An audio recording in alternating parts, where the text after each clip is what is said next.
Oiga, mire, lea. Muy buenas tardes, bienvenidos y bienvenidas. La presencia de cada uno de ustedes es un motivo de orgullo para la Biblioteca Departamental del Valle.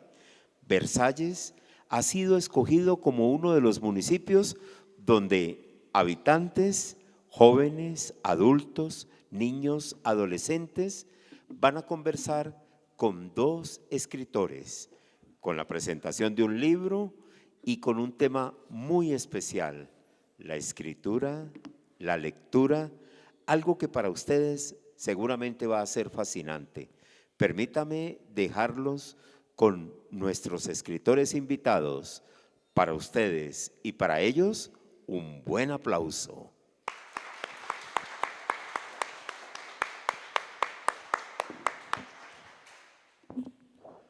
Bueno, tengan todas y todos ustedes muy buenas tardes. ¿Cómo les ha ido? ¿Cómo han estado? Qué alegría estar nuevamente en este hermoso municipio de Versalles. Acá hacen las fiestas de la neblina. Muy bien, muy bien. Bueno, tengo aquí a mi gran amigo Luis Gabriel Rodríguez de la Rosa. Él es el autor de esta novela que se llama De sueños y olvido, y la idea es que vamos a conversar con él sobre cómo fue esa aventura de escribir una novela, qué cosas han pasado con esa novela. Vamos a hacer un diálogo, una charla, y la metodología es muy sencilla. Yo voy a empezar a hacerle unas preguntas y cualquier inquietud de parte de ustedes, querido público, que haya, levantan la mano, se acercan aquí, les pasamos el micrófono y hacemos, puede ser una pregunta, un comentario, lo que quieran, porque se trata ante todo de dialogar con ustedes. Entonces, damos la bienvenida a Luis Gabriel para que él les dé un saludo. Venía muy contento viendo el paisaje tan hermoso que hay en esta parte de nuestro querido departamento del Valle del Cauca. No conocías Versalles, ¿cierto? No, primera vez que vengo por acá. Muy buenas tardes a todos y todas. Para mí realmente es un gusto estar en este municipio. He venido por una gira un poco maratónica por los municipios del norte del Valle del Cauca. Estuvimos en Ansermanuevo, en El Cairo, estuvimos en El Águila también y estamos cerrando con broche de oro en Versalles. Yo estoy muy contento de visitar estos pueblos porque nos hemos encontrado con gratas sorpresas. Nosotros venimos a presentar un libro, venimos a hablar un poco de literatura, pero nos hemos encontrado con que en los pueblos del Valle del Cauca hay muchos jóvenes que tienen muchas historias que contar. Hay muchos jóvenes a los que les gusta la poesía, hay muchos jóvenes a los que les gusta el cuento y hay muchos jóvenes que también, al igual que yo, y yo creo que Miguel también, tuvimos el sueño de ser escritores alguna vez y ahí lo tienen. La idea es entregarles un mensaje de que esto se puede volver realidad, que todo lo que uno pueda soñar lo puede lograr. Y yo les hago una pregunta, por encima nada más. Espero que no sean tímidos. ¿A quién le gusta escribir por acá? ¿Hay alguien que tenga una vena literaria por ahí escondida y que diga yo algún día quiero publicar un libro o tenga una historia que contar y quiera un día publicarla o no? Nadie ha hecho ese primer ejercicio. Que escriban cartas de amor o de Que las escriban otras. cartas de amor. Grafitis. ¿Quién no se ha enamorado de acá? Vea, muy Una. bien. ¿Tú qué ¿Se ha escribes? enamorado o no se ha enamorado? Se ha enamorado, se ha enamorado. Y tú escribes cartas de amor. Cartas de amor. Por ahí arrancamos muchos escribiendo. Y si tiene alguna ahí guardada, venga y nos la comparte. Mejor aún, ya se fue, ya la presentó al público, así que la cosa por ahí funciona mucho mejor. Muchas personas piensan que el ejercicio de escribir es que el autor en su momento le dio por escribir y de un rato para otro salió un libro y de un libro lo publicó y se volvió famoso y arrancó. Pues eso no es tan así. Para llegar al punto, ¿tú tienes una pregunta? Dale. Las canciones también. Nosotros estuvimos en Anserma Nuevo y preguntábamos quién escribe por acá. Decían, yo escribo poesía. Y salió un muchacho a decir que escribía canciones de rap. ¿Tú escribes canciones de qué? Música popular. Ese es el ejercicio. Ese es el ejercicio, escribir. Muchas de las obras artísticas que nosotros conocemos se reconocen ya en el formato final. Ya la canción como tal, la música, los arreglos, el cine como tal, pero antes de eso hubo un escritor que hizo el ejercicio de plasmar sus letras, sus pensamientos, sus emociones y sus vivencias para que eso se vuelva realidad. Así que tú estás en ese camino. Ahora, si quieres, nos cuentas un poquito más sobre el tema. Entonces, ¿cómo arrancamos, Bueno, Miguel? la primera pregunta que le quiero hacer a Luis Gabriel, ustedes lo ven ahí, de gafas, muy serio y todo eso, pero cuando él estaba así pequeñito, era tan inquieto que desbarataba hasta un balín, ahí donde lo ven. Entonces, la primera pregunta que quiero hacerle a Luis Gabriel es, en su infancia, posteriormente en su juventud, ¿cómo fue su contacto con los libros y la lectura? Porque para poder llegar a ser un autor y a escribir un libro es absolutamente necesario, primero que todo y antes que nada, pues tener contacto con los libros y leer mucho. Entonces, esa sería, Luis, como la primera pregunta, ¿cómo fue tu contacto con los libros en tu infancia, en tu adolescencia, autores preferidos, libros que te gustaron, libros que de pronto empezaste a leer y dijiste, no, este no me gusta? Mire, yo tengo una historia con los libros y ahora que venía pensando precisamente en eso me salió otra. La primera es la siguiente. Mi madre es docente de escuela primaria, así que mi madre siempre compró libros para la casa. Y yo en la sala de mi casa tenía muchas bibliotecas y tenía muchos libros. Entonces, cada vez que yo salía a jugar dentro de mi casa, pues iba a la sala a jugar, lo que hacía era descolgar libros. Yo sacaba los libros de la biblioteca y empezaba a hojearlos. Y habían cosas que yo no entendía, habían cosas que eran de adultos y que yo no entendía la forma de escribir y que si leía, por ejemplo, una o dos frases no entendía absolutamente nada. Pero aún así volvía a ese mismo libro y abría la misma página e intentaba entender. En estas horas me estaba acordando, Miguel, yo conocí la Constitución de 1991, la Constitución Política, y yo miraba el título y en mi mente yo pensaba que ese libro era tan viejo que lo habían publicado en 1991 y yo ya lo estaba viendo por ahí en el 2003, 2004 y yo decía, mira, mi hermano tiene una constitución que la publicaron en 1991 y yo pensaba que ese era el tiempo de publicada y esas eran mis experiencias con los libros. Yo abría códigos de derecho porque mi hermano era abogado y yo no entendía absolutamente nada de lo que decían, pero ahí yo tenía unos acercamientos interesantes. Aparte de eso, yo tenía muchos libros de cuentos y yo empezaba a buscar los cuentos que eran cortos, porque a mí los cuentos largos no me gustaban porque me perdía, me aburría, no me gustaba. Entonces yo empezaba a buscar dentro de mi biblioteca los libros que tuvieran cuentos cortos que yo pudiera entender y que yo pudiera disfrutar. Había un cuento que se llamaba La cerdita burlona y recuerdo yo que para mí era un libro, un cuento muy largo y interesante y yo decía, este a mí me gusta y yo lo leía, lo releía y tuve la oportunidad de encontrar ese libro aproximadamente hace unos 4 meses en la biblioteca de mi mamá y cuando abro el libro, ese cuento tiene escasamente un párrafo y medio. escasamente un párrafo y medio. Y cuando yo lo leo hoy en día, digo, mira, es un párrafo y un pedacito, y de historia, pues sí tiene la misma historia que yo ya me sabía de memoria, pero no era absolutamente nada. Pero a la edad que yo lo leía, eso lo era todo para mí. Ese era uno de mis cuentos preferidos y lo tengo enmarcado y tengo la diagramación y tengo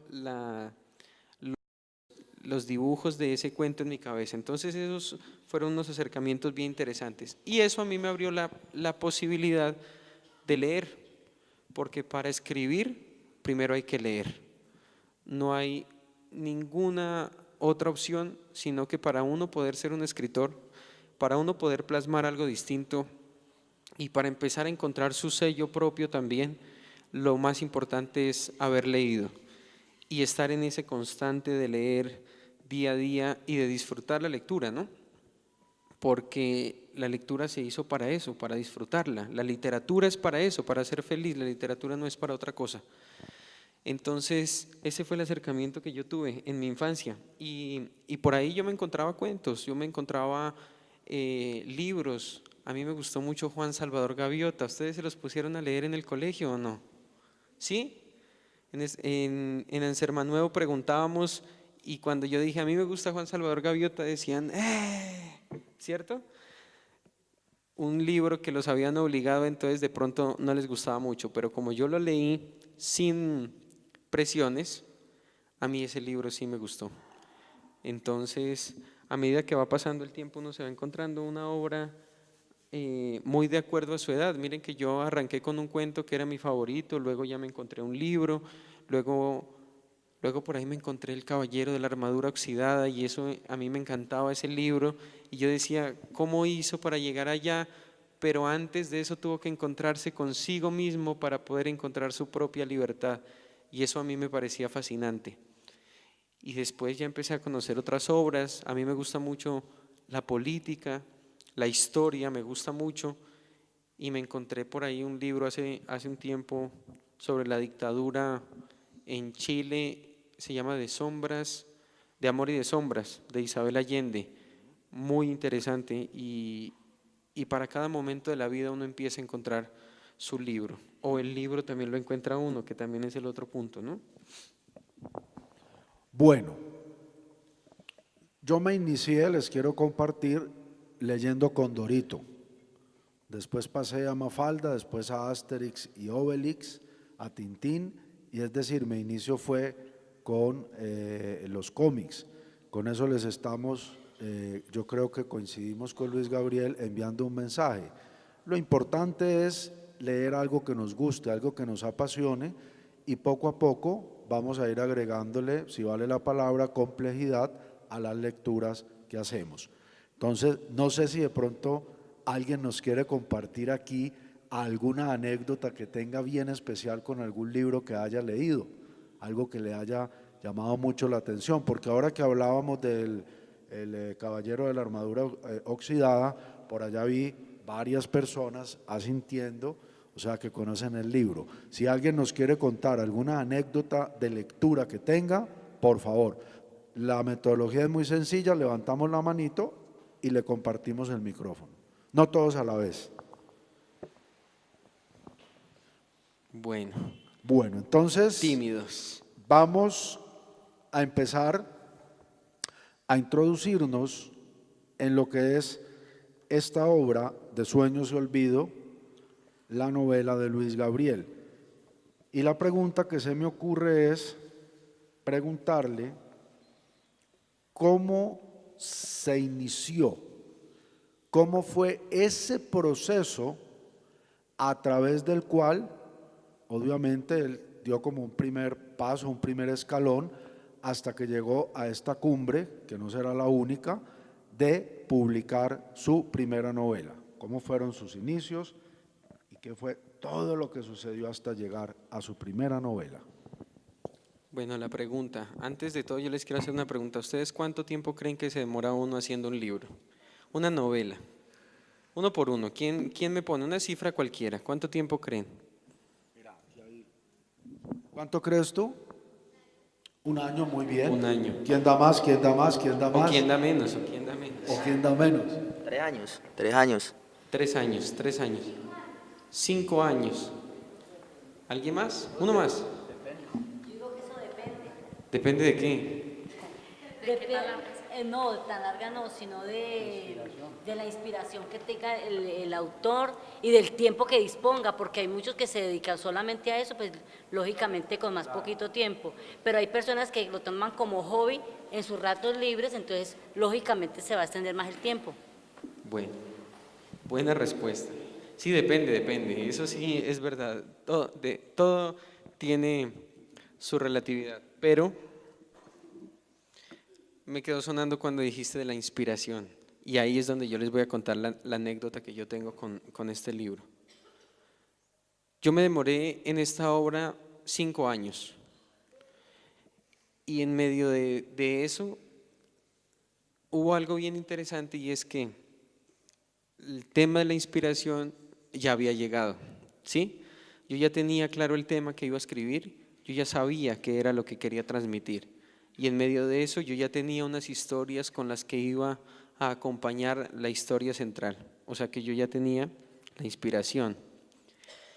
Yo logré escribir mi obra y ahí arrancó todo un proceso. Miguel y yo somos maestro y discípulo. Miguel ha sido mi maestro en las letras, él lleva mucho más tiempo en esto que yo, pero él ha sido mi maestro.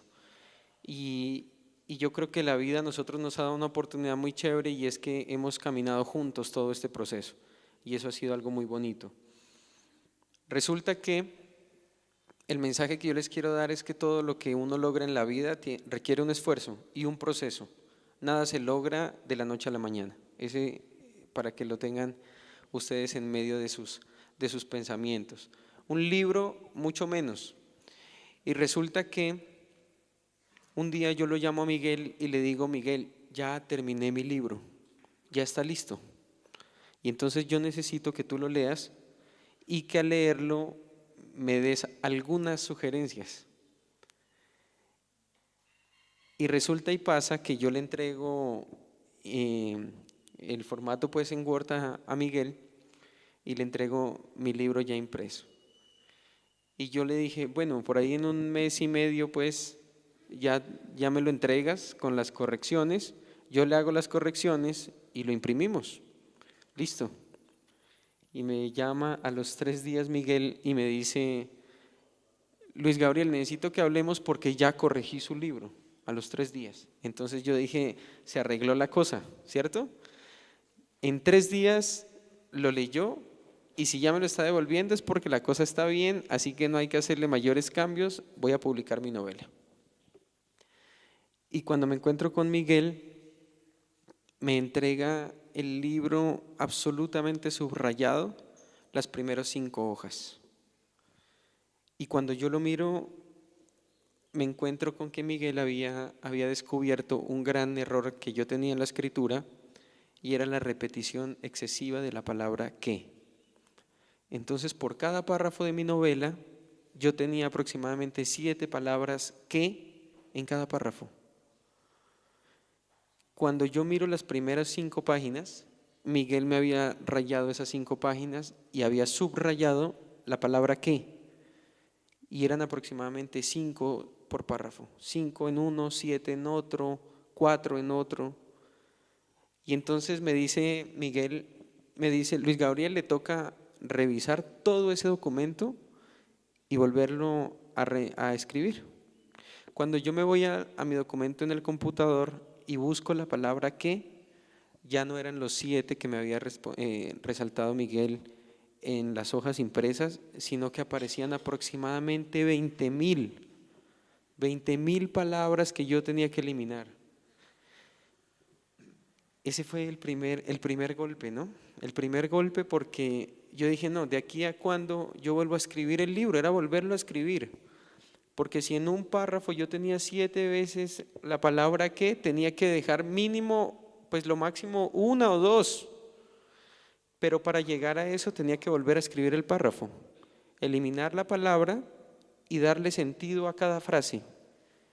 Y al darle sentido a esa frase, darle sentido a cada párrafo. Y darle sentido a cada párrafo era reescribir un capítulo. Y en medio de eso era reescribir todo el libro. Y esa fue la gran experiencia que tuvimos, ¿no, Miguel? Así que el hombre no tuvo ni necesidad de leerse toda la novela para en 3 días decirme: Señor, usted ya tuvo ese trabajo de inspiración, ya lo escribió. Ahora viene el trabajo más difícil, y esto es el punto. Lo difícil para escribir no es la inspiración. Lo difícil para escribir es el trabajo después de la inspiración. Escribirlo, leerlo, reescribirlo, corregirlo y volverlo a escribir. Yo escribí aproximadamente 3 veces después de esa corrección el libro, porque no solamente fue la vez de Miguel. Cuando hicimos todo el proceso de corrección, ya se fue a la editorial, y en la editorial ponen a revisar el libro nuevamente a una correctora, pero ya profesional. Y esa señora no solamente me identificó el error de la repetición de las palabras sino que me identificó fue todo. Si no había una tilde, si no había una coma, si había puesto mal todas las palabras, en fin.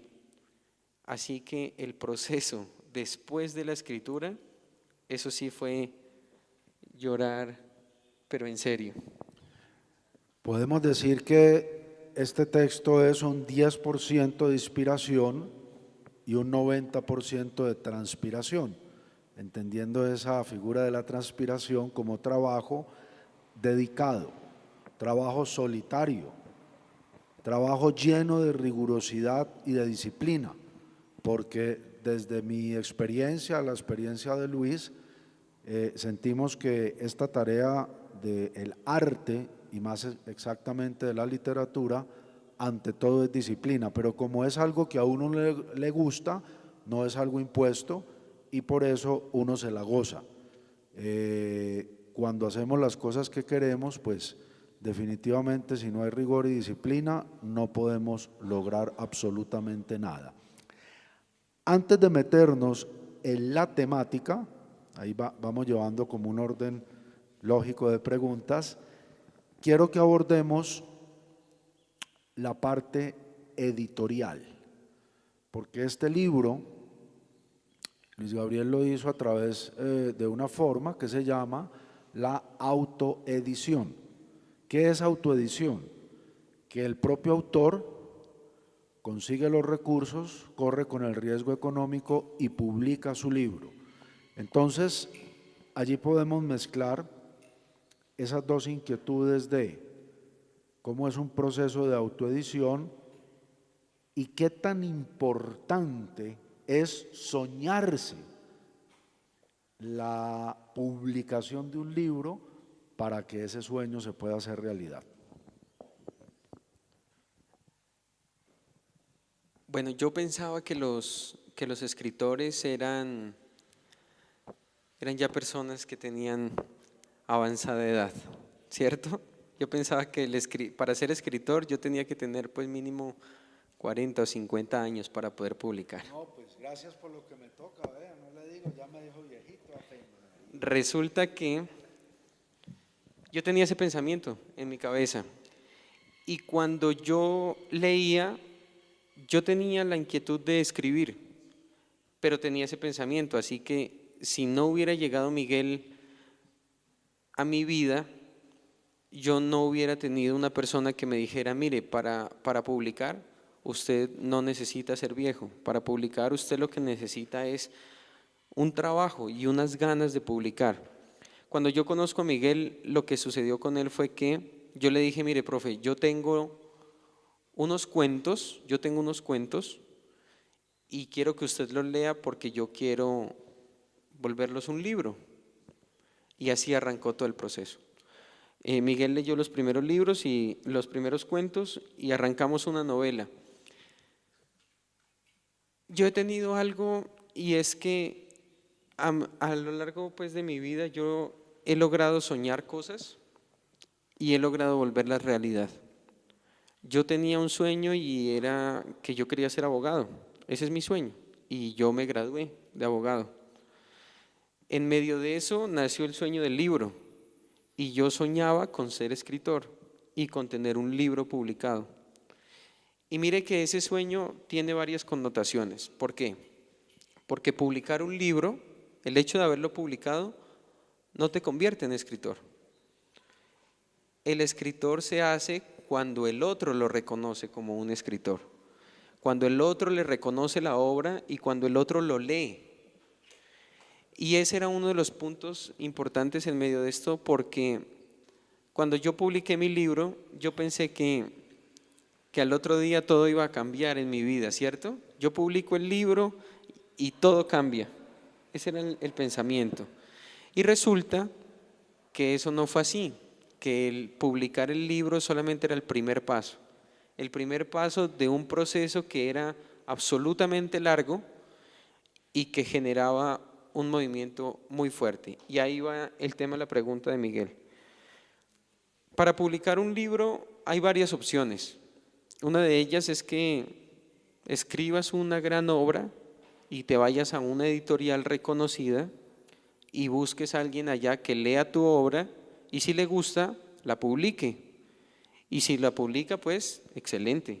Y eso lo han hecho varios y algunos han salido bestseller y se vuelven famosos y hacen una y otra cosa y la vida se solucionó y se convirtieron en escritores a través de su obra. Ese es uno de los puntos. No es fácil y llegar a una editorial tampoco es sencillo porque las editoriales ya tienen unos elementos claros de lo que les conviene y muchas veces a las editoriales les conviene una obra que sea absolutamente comercial, que se venda, así que algunos temas tampoco les interesan de a mucho. Otra opción es la autoedición, pero la autoedición requiere un mayor esfuerzo. ¿Por qué? Porque el que asume todo es el autor. O sea que uno como autoeditor se convierte en el autor, es decir, el que escribe el libro, ¿cierto? Se convierte en el financiador, es decir, el que lo paga. Una vez lo publica, se convierte en el distribuidor del libro. Y una vez lo distribuye, se convierte en un recaudador también porque toca pasar por las librerías recogiendo la plática de los libros que se hayan vendido. Y aparte de eso, tiene que hacer el marketing. O sea que un libro con autoedición tiene 5 veces más esfuerzo que un libro publicado en una editorial, porque la editorial donde te publiques se encarga de todo y cada 3 meses te consignan lo que se haya vendido. Ese es el punto. Cuando yo publico mi libro y hacemos el lanzamiento, el lanzamiento llenamos un auditorio con 150 personas. Pero cuando nos fuimos a ver quiénes eran esas 150 personas, lo que encontramos fue que eran personas cercanas. Eran familiares, eran amigos míos, eran amigos de Miguel, eran docentes también cercanos a toda mi obra. Y en medio de eso, al final del día lo que encontramos fue que los que me estaban leyendo eran las personas que me rodeaban, es decir, la gente cercana. Y yo decía, yo no me puedo quedar con eso, porque listo, yo publicaba mi libro, se enteraban de que yo publiqué, pero yo quería era que mi libro trascienda y que lo lean. Para mí lo importante era que lean mi novela. Yo quería que las otras personas se enteren que había una novela que yo había publicado y que merecía la pena leerla. Y ese sí que fue un trabajo duro, porque fue ir a tocar puertas de medios de comunicación para entregarles el libro y para que publiquen una que otra nota. Y yo tuve una fortuna, y eso sí yo lo agradezco, es que cada persona que leyó la obra encontró algo en ella y encontró algo tan importante que publicó sobre ella.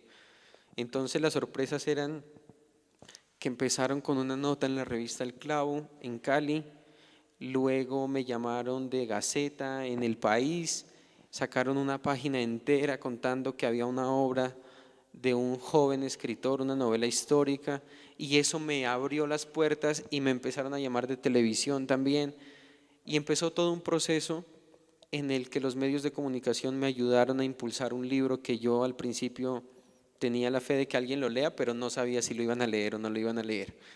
Y en medio de todo eso, terminamos aterrizando en muchos eventos.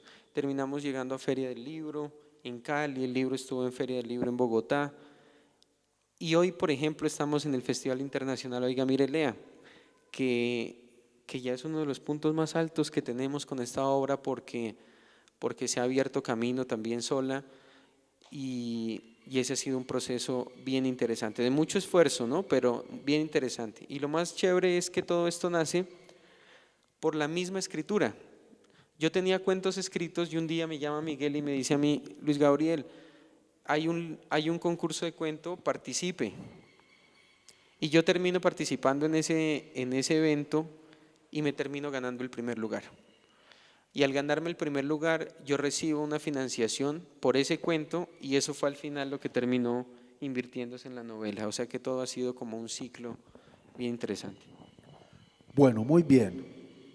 Antes de entrar en una lectura que nos va a hacer Luis de aparte de su novela, yo quisiera preguntarle, él es una persona muy joven, escasos 26 años, ¿por qué eligió la temática que desarrolla en su obra?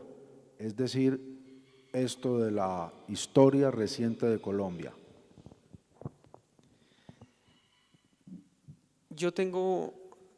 Eso es algo muy personal, ¿no? A mí me gusta mucho la política y a mí me gusta pensar mucho el país. Yo arranqué escribiendo columnas de opinión. Eso era lo primero que yo publicaba en un blog personal. Yo publicaba columnas de opinión. Después ya llegué a los medios de comunicación y ya logré publicar en los medios columnas de opinión. Pero había algo que a mí sí me fastidiaba como ciudadano y era que yo miraba que en la televisión cada año hacían una conmemoración de un personaje público al que asesinaron. Entonces yo miraba en agosto los documentales de Luis Carlos Galán y yo miraba y lo repetían, Galán, Galán, Galán, año tras año. Y yo decía, ¿por qué lo mataron? ¿Cierto? ¿Por qué lo mataron? O miraba lo de Garzón, lo de Jaime Garzón. Y yo, ¿por qué lo mataron? Y en definitiva, yo empecé a revisar un poco la historia reciente de este país y encontré que así como a Jaime Garzón, mataron también a Luis Carlos Galán, ¿cierto? Nosotros veníamos de una historia que partió en dos la historia de Colombia, que fue la muerte de Gaitán, en las mismas circunstancias. Y miré un poco un periodo de Colombia que mataron a 4 candidatos presidenciales, a 4. Y entonces arranqué, Bernardo Jaramillo de la Unión Patriótica lo mataron, a Jaime Pardo Leal de la Unión Patriótica lo mataron, a Carlos Pizarro recién firma la paz lo mataron, Luis Carlos Galán queriendo meterle transparencia al Estado lo mataron, y Álvaro Gómez Hurtado, conservador, que ya estaba viejito por allá dictando clases, una vez que salió de la universidad también lo mataron. Y cierro yo con este tema de Jaime Garzón y lo terminan matando también. Y yo decía, ese es un mensaje absolutamente dañino para este país. El seguir creyendo que nosotros estamos condenados a morirnos por pensar diferente o por querer transformar este país. Obviamente es un tema que requiere muchísimas cosas de fondo para poderse lograr, pero yo decía, no me parece a mí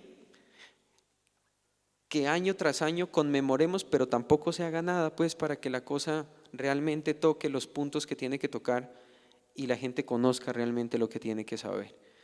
Entonces dije, yo voy a hacer una novela y voy a relatar esos hechos, pero desde una voz joven.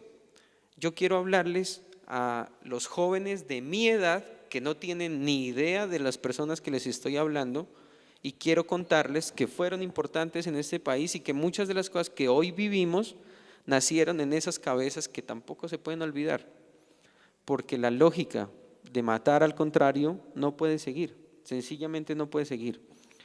Entonces resulta que a mí me nace la inquietud de narrar todas estas historias en una novela, porque yo decía, mire, donde yo me escriba un libro en el que les cuente la historia de Álvaro Gómez Hurtado como el señor que hizo esto y era conservador, y el papá Laureano y se aburre, no lo lee nadie.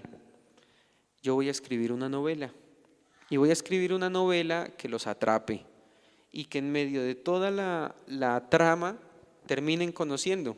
Entonces, ese ha sido uno de los puntos que le ha dado una experiencia chévere a esta novela, y es que la gente empieza leyendo algo y termina conociendo historia de Colombia. Entonces ese fue el punto que a mí me motivó para escribir una novela histórica, de la historia reciente de Colombia. Nace desde la creación del M-19 hasta la muerte de Jaime Garzón. ¿Hasta aquí hay alguna inquietud de parte de nuestro amable público? Una pregunta, muy bien. Ya te van a pasar el micrófono para que quede registrada tu intervención. ¿Esa novela tiene mucha fantasía o todo es netamente realidad, como para uno saber en qué momento va a desligar la fantasía de la realidad? Buena pregunta. En las novelas, bueno, históricas y en otro tipo de géneros como la biografía novelada, por ejemplo, ese es el punto que se tiene que descubrir, lo tiene que descubrir el lector, hasta qué punto es realidad y hasta qué punto es ficción. Entonces, en la novela vas a encontrar mucha ficción, pero en la novela sí vas a encontrar hechos que son reales y que si tú los investigas como historia, como tal, son reales, pero toda la historia es una novela, pero con nombres propios. Tú ahí vas a encontrar a Jaime Garzón, tú ahí vas a encontrar a Pizarro, vas a encontrar a Jaime Pardo Leal, por ejemplo, y a mí la historia de Jaime Pardo Leal me parece bien interesante y me impactaba muchísimo, porque cuando yo investigué sobre Jaime Pardo Leal y sobre algunos dirigentes de la Unión Patriótica, ellos sabían que se iban a morir y en sus discursos públicos lo decían. Entonces decía, mire, yo sé que a mí me van a matar, pero tengo que decir que las juventudes tienen que hacer esto y lo otro. Y yo decía, ¿cómo es posible que uno en un país tenga que hacer política de esa manera? Levantarse y decir, mire, yo sé que mañana a mí me van a matar, pero entonces hoy escúchenme lo que les estoy diciendo y por favor háganlo. Esa gente se murió y de las cosas que dijeron se quedaron en el aire. Entonces eso era una parte de la reivindicación que yo quería hacer en la novela. ¿Alguna otra pregunta, alguna otra inquietud? Bueno, entonces vamos a pasar a escuchar a Luis Gabriel leyendo dos apartes de su novela. Sí.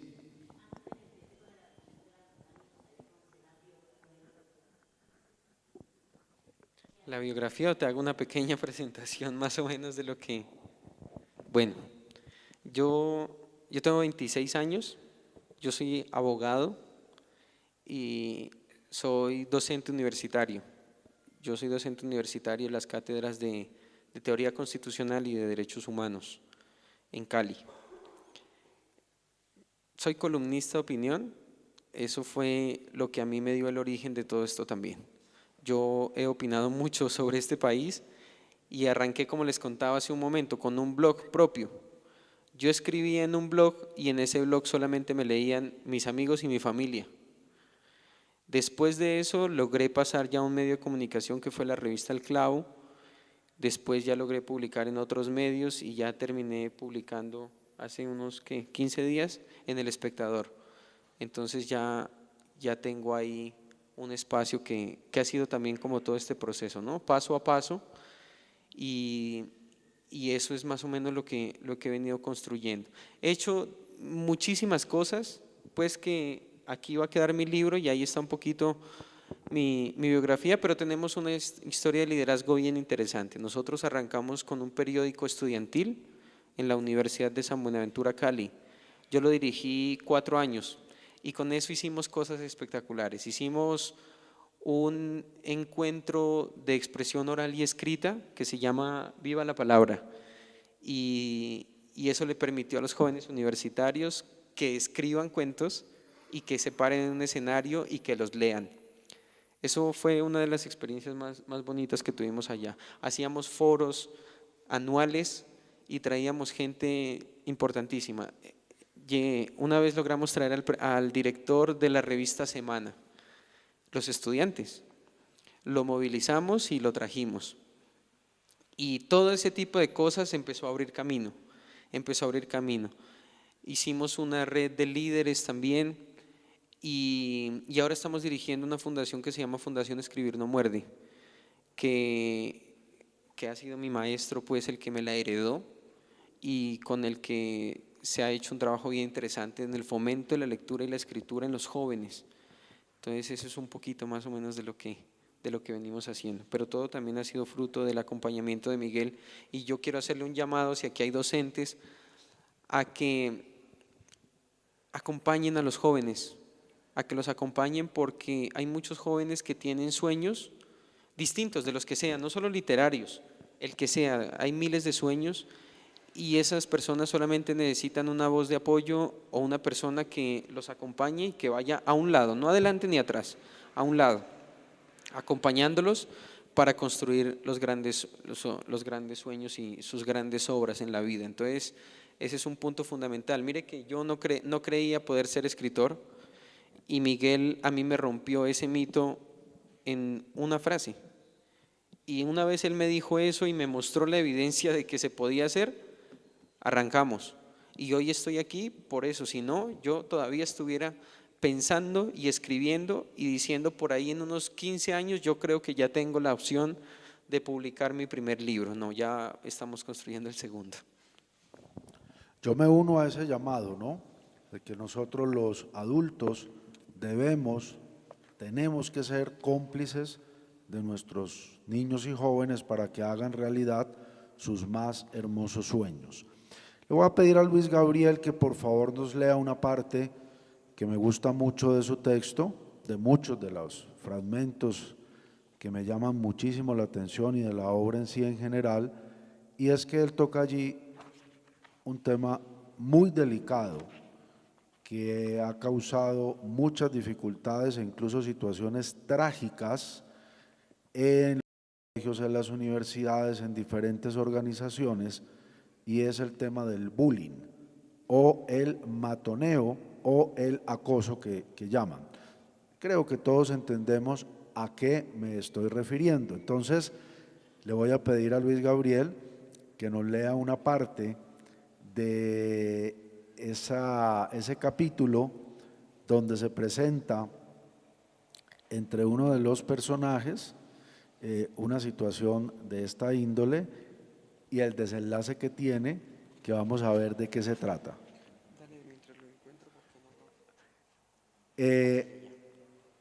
Esta parte está basada en hechos de la vida real y obviamente pues él como autor ha ficcionado algunos detalles, pero en esencia ahí está ese tema que debe invitarnos a hacer una reflexión profunda y a cambiar de actitud.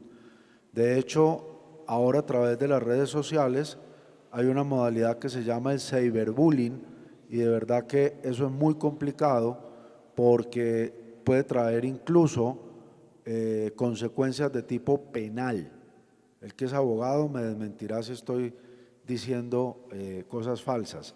Y el problema es que a veces los menores, ¿cierto?, realizan ciertas acciones a través de sus redes, de sus teléfonos y creen que eso es un juego. Pues resulta que cuando las consecuencias son muy graves, los que responden son los adultos. Así que un menor puede meter al papá y a la mamá en unos líos de verdad que son muy serios.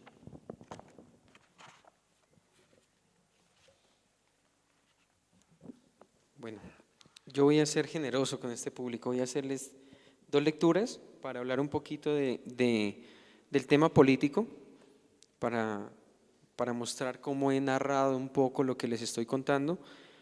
Les leo también un poco lo del tema del bullying y les voy a leer una poesía. Así que Con eso vamos cerrando el conversatorio, ¿listo? Este tema se los contextualizo un poco. El protagonista de la novela es un militar y él en este momento está al frente de un pelotón, ¿listo? Están en el monte y hay un tema del bullying. Manuel se llama el protagonista y Gamboa es el soldado al que le hacen bullying, para que lo tengan un poquito ahí en cuenta. Dice así: hace tiempo he visto cómo andan jodiéndose entre ustedes, pero ya estuvo bien. Van a dejar la pendejada, se van a respetar o nos fregamos todos aquí, les gritó Manuel, ordenando con autoridad a sus subalternos. El mensaje no fue captado por los soldados. Tomaron el regaño como un motivo más para montársela a Gamboa, por bobo y ahora por sapo. No previeron el nivel de desesperación del soldado solitario. Esa broma iba a ser la última. El 29 de agosto, Gamboa debía hacer guardia en la noche. Entre las 9 de la noche y las 3 de la mañana, después lo relevarían. Al llegar la hora, el soldado Marín hizo el relevo y Marcos, como se había llamado Gamboa, arribó a su puesto de dormir, abrazó su fusil y cerró los ojos. Sus compañeros cautelosamente se acercaron y le rociaron un balde de agua encima. Una vez hecho el chiste, disfrutaron de sus últimas risas silenciosas. Gamboa se levantó con su cuerpo empapado. Empuñó el fusil y descargó todo el cargador contra sus verdugos. Les disparó con gusto. Encontró su venganza sin premeditarla. Disfrutó cada balazo, cada hueco abierto en el cuerpo de los soldados invasores de su sueño y destructores de su autoestima e ilusiones. Aquellos que habían menospreciado su talento y convertido su profesión en un infierno. Cada almuerzo amargado, cada chiste de mal gusto o comida en el rostro, lo iban a pagar y lo estaban pagando. Cada gemido de dolor de los soldados heridos generaba un tiro más. Marcos, para ese momento, había decidido no dejar vivo a ninguno. Así, entre llanto, le suplicaran piedad. 40 tiros en un minuto cegaron 7 vidas. De inmediato recargó su fusil y eliminó a otros 4 compañeros. Al oír el primer tiro, Manuel reaccionó de forma abrupta, pensando que era un ataque guerrillero. Gran sorpresa, el asesino era uno de los suyos, y si no paraba, iba a acabar con todos. Ya lo había hecho con casi medio pelotón. Manuel, de mente rápida, identificó el momento preciso para desarmar al agresor, mientras Gamboa preparaba su tercera recarga. Bueno, yo les voy a dejar esa historia hasta ahí, para que ustedes, si quieren, yo les voy a dejar un libro aquí en la biblioteca pública, entonces si quieren lo leen y ahí van a encontrar el final, que es bien interesante. Ahora les voy a leer la narración que yo hago de la muerte de Jaime Pardo Leal, que era el político que yo les contaba. Él en sus discursos les decía lo que yo les comenté hace un momento. Él sabía que lo iban a matar. Y resulta que él planea un viaje con su familia a su finca. Y la idea era sencilla. Se iba para su finca con su familia, hacían un sancocho, disfrutaban en familia y se regresaban para Bogotá. Y entonces ahí es donde arranca este tema. Les voy a leer, esta sí se las voy a leer completa. Esa mañana, el 11 de octubre de 1987, esa es una fecha real, aquella de nunca olvidar porque fue la última, Jaime Pardo decidió viajar con su familia a su finca Villa Leonor. Se montaron en su Jeep Nissan y emprendieron el viaje. El paseo consistía en visitar el cafetal, hacer un asado a la hora del almuerzo, jugar fútbol, compartir en familia y regresar temprano para cumplir un compromiso social. En efecto, fue así, a excepción del pequeño inconveniente en el retorno a la capital. Jaime Pardo, cuando manejaba, observó una mujer en medio de la carretera. Ella lo observaba directamente, con mirada penetrante, inquieta, buscando su mirada. Pardo la miró y creyó que necesitaba ayuda. Le dijo a su esposa y la instó a observarla, pero ella no vio nada. Solo Jaime podía verla. Era la muerte. Sus asesinos estaban listos para ejecutar el plan. Pardo era una amenaza para un sector de la política y las mafias. Debían eliminarlo y, para ese momento, ya la orden estaba dada. Los sicarios lo habían esperado lo suficiente como para alcanzar a consumir algunas cervezas en el pueblo mientras esperaban la hora en que Jaime saliera de su finca y regresara a la capital. Apenas lo avisoraron, regresando en su campero, se alistaron. Lo siguieron en procura de su misión. Lo persiguieron en 2 carros, un Renault 18 azul y un taxi negro amarillo. En carretera, el Renault a gran velocidad intentaba adelantarlo y Pardo creyó que solo era producto del afán. Le cedió el paso y al estar los 2 carros paralelamente situados, del Renault 18 salieron escopetas por las ventanas y perforaron el cuerpo del líder político. Jaime entendía su papel en el país, aceptaba su muerte, la esperaba, era consciente. Tarde o temprano lo iban a matar, aunque solo hasta ese momento lo vivió. La hora le había llegado. Ese fue el relato de la muerte de Jaime Pardo Leal. Así fue. Después de eso hubo una esquizofrenia colectiva. Con Jaime Pardo Leal hay una historia muy fuerte, y es que sus seguidores perdieron el juicio una vez supieron que Jaime Pardo había sido asesinado. Lo querían desenterrar. A Jaime Pardo lo entierran y ellos, en medio de la desesperación, lo querían desenterrar.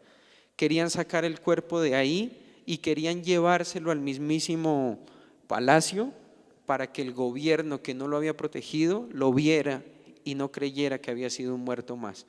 Eso fue un escenario que también se relata ahí y que es bien interesante. Hay una obra de Gabriel García Márquez que posiblemente muchos la conocen y es Crónica de una muerte anunciada. ¿Recuerdan?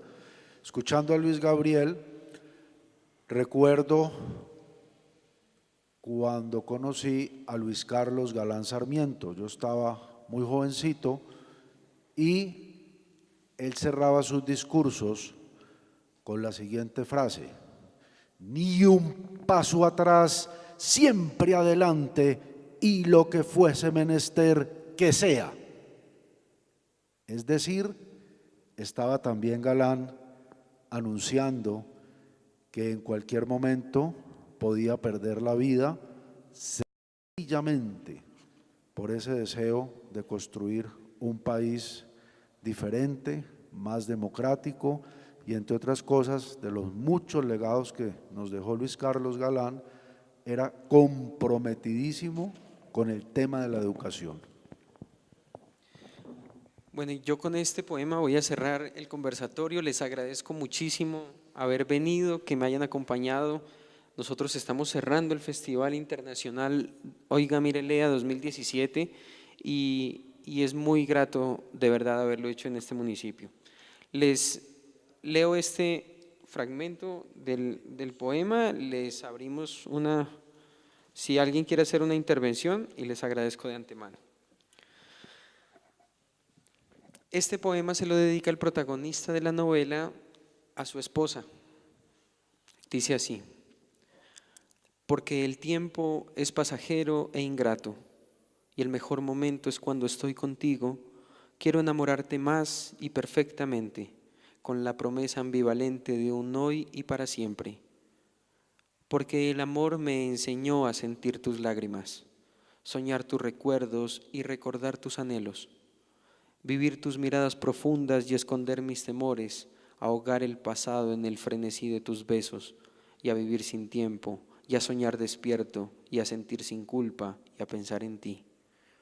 A no pensar en el porqué de tu presencia, hundiendo tu ausencia en el mar de los delirios, y viviendo a tu lado un segundo como si fuera un siglo.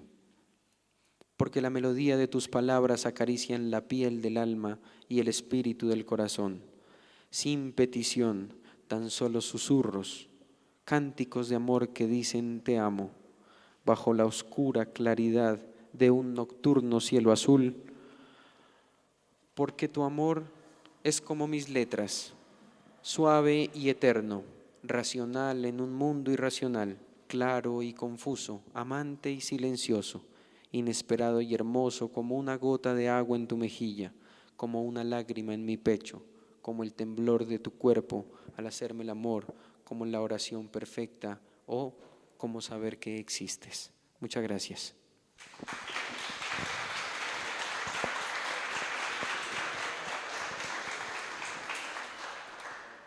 Preguntas, dudas, inquietudes, comentarios, debate.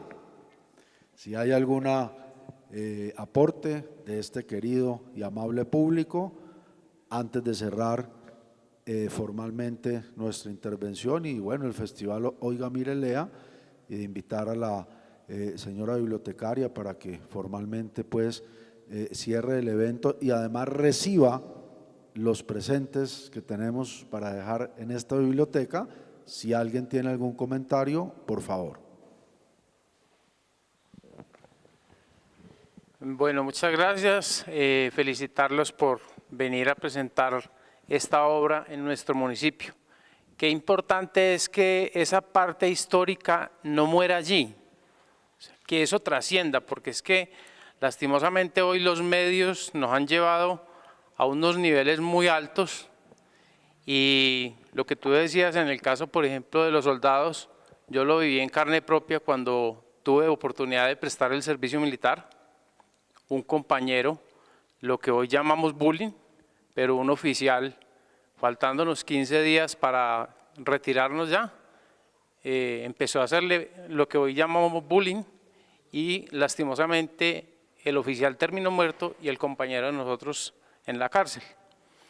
Y importante que esa parte histórica y esa parte que ha sido de pronto trágica en nuestro municipio, las generaciones de hoy en día la conozcan, porque es que no es que se quedó en el pasado, sino que haya autores, en el caso tuyo, que lleguen y se las lleven de una forma que ellos puedan entenderlas y puedan conocer esos personajes y por qué no se hagan una parte propia que pueda despertar hacia un mundo nuevo de ellos, hacia de pronto la política, hacia de pronto descubrir que ellos, esa parte literaria los lleva a encaminarse hacia un rumbo, ¿sí?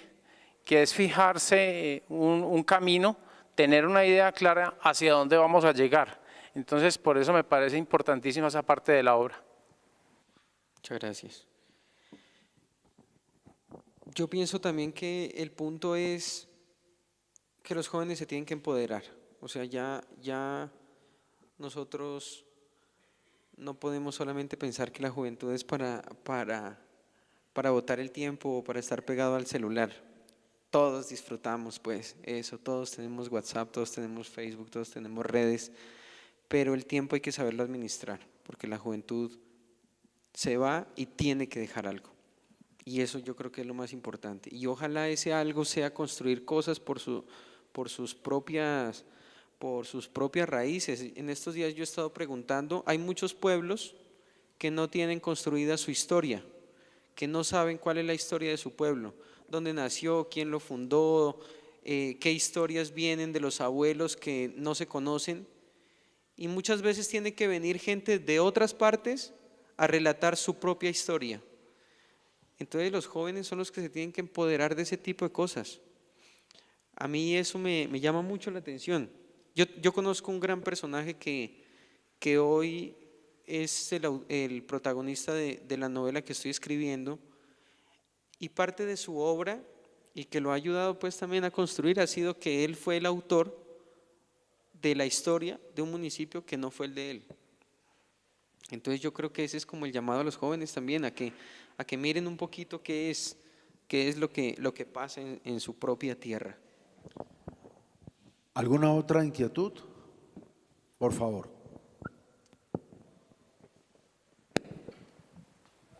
Bueno, bienvenidos a Versalles. Este es un municipio que ha tenido una tradición cultural hace muchos años. Nos parece pues muy interesante que una persona tan joven tenga ya una obra que, pues, por lo que puedo percibir, deja muchas enseñanzas, ¿no? Y nos invita pues a aprender de ese trabajo.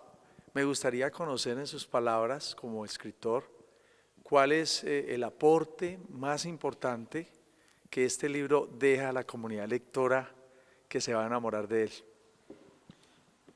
Muy bien. Eso yo se lo puedo contestar cuando también me preguntan por qué le puse ese título a mi novela, De sueños y olvido.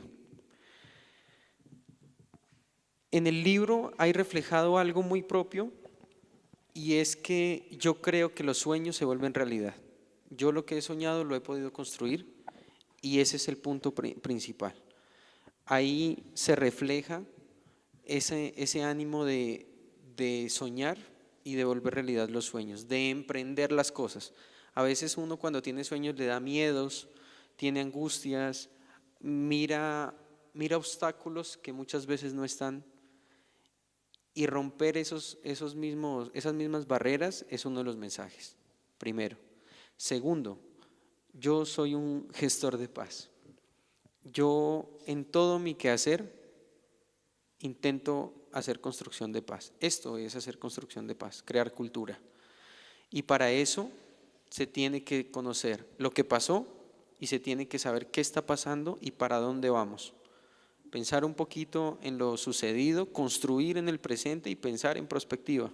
Ese es el punto.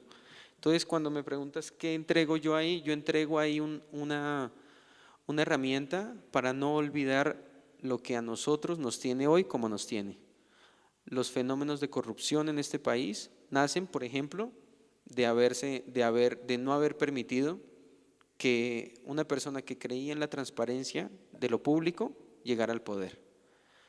Eso es un punto interesantísimo que se puede debatir por cualquier lado, pero que vale la pena volverlo a poner en el escenario. Luis Carlos Galán ofrendó su vida pretendiendo que el Estado no se vinculara con el narcotráfico. Esa fue su lucha, la ética de lo público, que es lo que hoy se tiene que construir. Ética de lo público, nadie la conoce.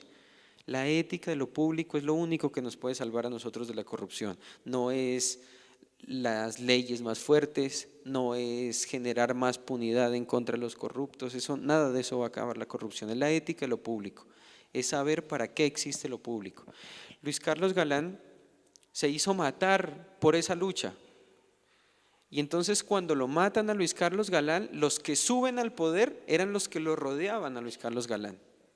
Entonces todos los que estaban cercanos, los amigos que lo estaban supuestamente impulsando para llegar al Estado, a la jefatura del Estado, fueron los que asumieron el poder. Y lo primero que hicieron, el agradecimiento a la muerte de Luis Carlos Galán, fue aliarse con el narcotráfico.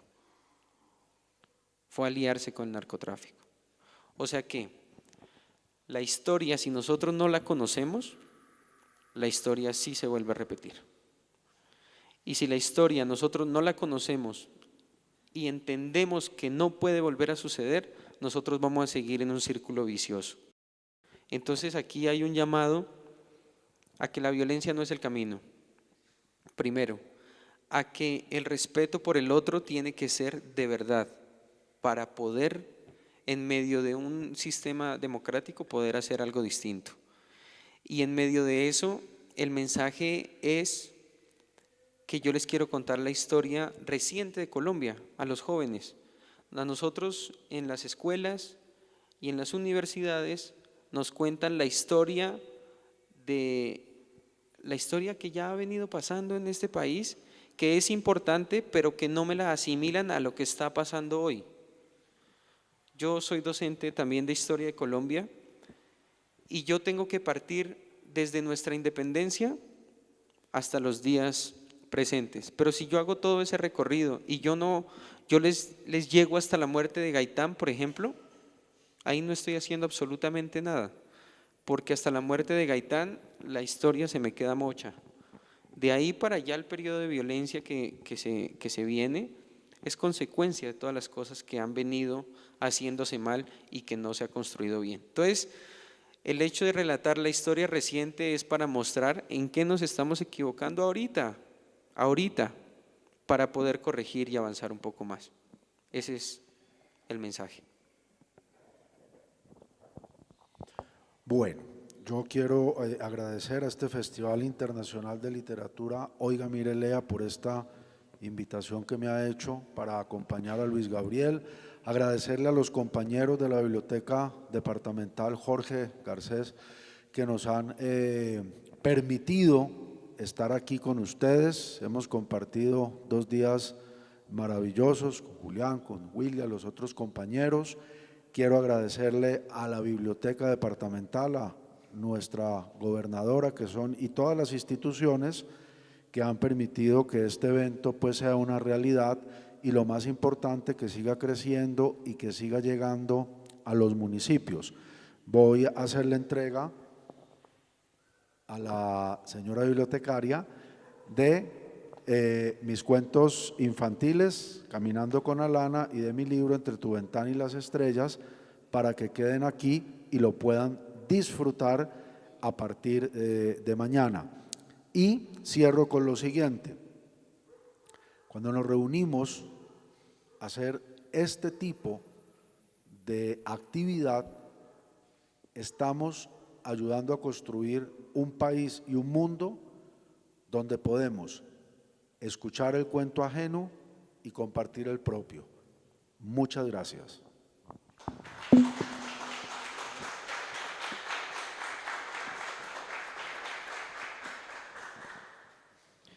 Bueno, yo también les agradezco mucho por haber venido. Mi obra se llama De Sueños y Olvido. Mi nombre es Luis Gabriel Rodríguez de las Rosas y me pueden seguir en redes sociales con ese nombre, el fanpage también del libro con el nombre del libro, y yo también hago entrega a la Biblioteca Pública Municipal de mi obra. Muchas gracias por estar acá. Darle las gracias a todos ustedes por haber participado en este gran evento, a la Biblioteca Departamental, y esperamos que disfruten de este libro que él nos ha dejado. Muchas gracias.